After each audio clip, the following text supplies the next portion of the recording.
Hello guys, welcome to another video. So today I'll be showing you how I make this moringa oil. So I'm just eyeballing everything. So I'm using olive oil, then I'm going to take the moringa leaf powder and I'm going to mix it.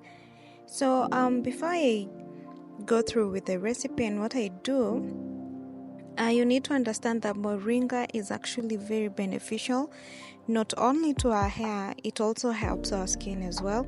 The main purpose I use moringa oil is mainly for my hair, and I'm going to write the benefits of this moringa oil on my description box below, so you can check it out, but I'm going to tell you a few right here.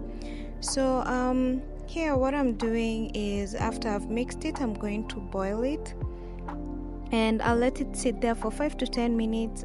This I just let it stay there for 8 minutes, and then once I was done, I covered it and allowed it to sit overnight.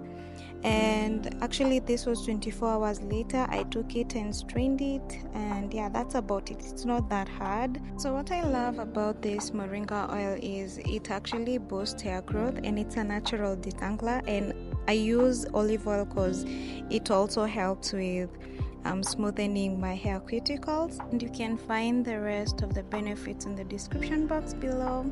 Yeah, and thank you so much for watching, guys. Bye.